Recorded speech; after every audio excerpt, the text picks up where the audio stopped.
Buenas noches, profesora. Somos el grupo uno que está conformado por mi persona, el alumno William, que se encargará del aspecto político, mi compañera Yaneli, que nos introducirá al ámbito social, mi compañero Alejandro, que será con el aspecto económico, y para finalizar, mi compañero Renzo, que nos dará las conclusiones respectivas del tema. Comenzamos con mi persona, que es la introducción. La reforma agraria fue implementada por el gobierno militar del general Juan Velasco Alvarado en el Perú. Se inició el 24 de junio de 1969, donde tuvo como principales objetivos eliminar las causas de los conflictos sociales en el campo. También tuvo una visión de modernizar la riqueza y priorizar la tierra de manera equitativa, y acabar con el poder económico y los grandes terratenientes.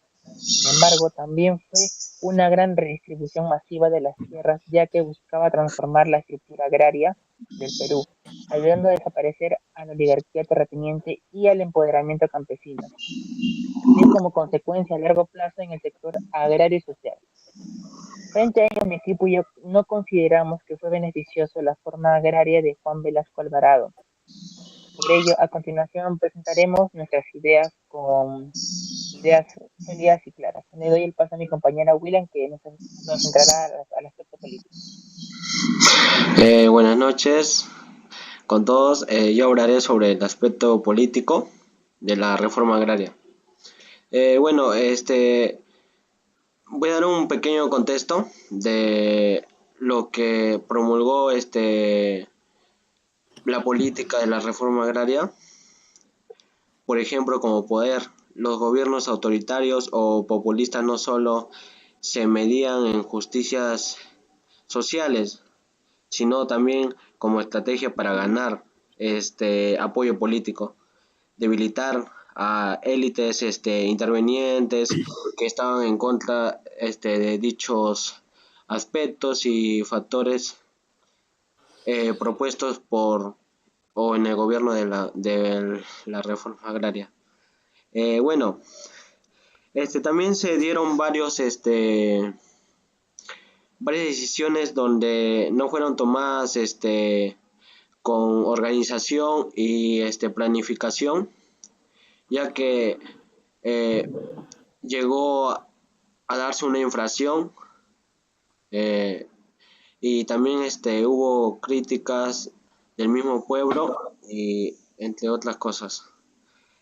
También fueron afectados negativamente en la producción agrícola y en la estabilidad económica del país, dejando deudas y catástrofes sociales por marchas, muertes, entre otras cosas. Eh, Mi compañero le va a decir el aspecto económico.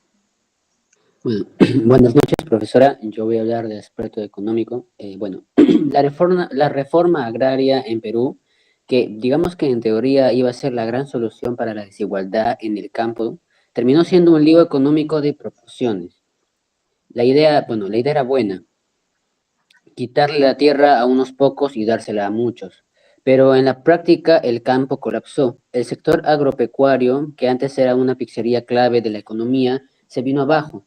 Pasó de representar el 23% del PBI en 1969 y a que baje al 12% en 1980, o sea, una cantidad de porcentaje muy baja. Las exportaciones, que antes eran un orgullo nacional, también se desplomaron. El azúcar bajó de 1.2 millones de toneladas a solo 4.000 toneladas. Y el algodón, con el que el Perú brillaba bastante, en los mercados internacionales desapareció del mapa. Las haciendas fueron reemplazadas por cooperativas que tenían ni experiencia ni recursos, y para 1980 el 70% ya estaba en crisis, ahogadas en deudas que ni siquiera habían generado ellas.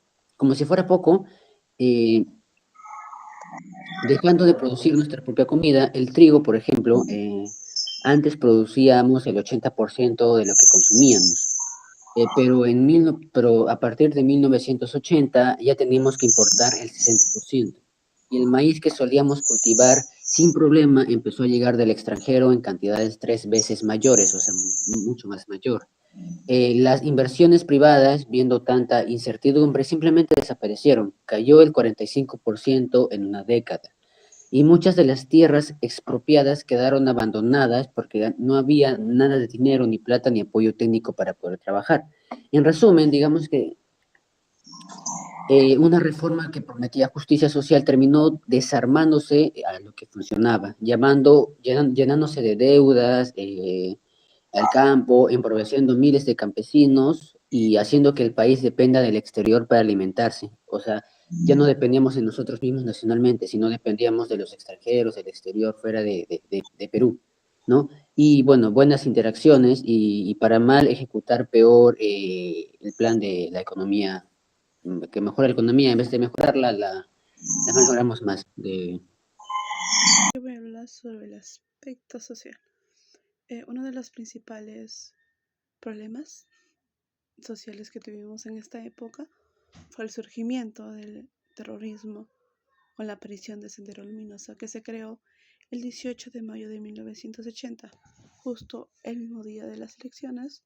Este grupo es extremadamente violento y tiene una ideología radical, pues creen que la única manera de de cambiar una sociedad es por la violencia. Sendero Luminoso comenzó a operar en zonas rurales, principalmente en la Sierra Central, como en Junín, Huancavelica y Ayacucho. Pues ahí reclutaban a campesinos para sumarlos a su lucha. Utilizaban métodos muy violentos, como asesinatos selectivos y varias cosas más. La respuesta del Estado no controló la situación, pues en lugar de comprender a fondo las causas ideológicas del problema, optó por tener una respuesta militar, pues, y no se pudo. Y pues eso refleja que nosotros tenemos un débil sistema democrático. Por otro lado, también hubo por otro lado, también hubo una fuerte crisis en los partidos políticos, pues muchos no supieron responder a las demandas de la población, y esto nos generó, al pueblo le generó desconfianza, frustración y hasta incluso violencia. A esto se sumó una grave crisis económica, pues con la hiperinflación, hubo una poca inversión extranjera y la caída del empleo. Hubo muy pocos empleos. Los salarios perdían el valor puesto a que no había muchos empleos y la calidad de vida empeoró. Pues el gobierno no logró impulsar la economía mayormente en las zonas rurales donde actuaba Sendero Luminoso, y pues esto agravó aún más nuestros problemas sociales. Gracias. Ahora voy a hablar sobre la conclusión. En conclusión, decidimos estar en contra porque la reforma agraria puede tener consecuencias negativas si no se implementa de manera adecuada, con un enfoque en la eficiencia, donde la inversión en la infraestructura y la capacitación de los campesinos, porque en algunos casos la reforma ha provocado una disminución de la productividad y también y la pérdida de competitividad de, de lo que puede tener un impacto negativo en el crecimiento económico y en el bienestar de la población. Gracias.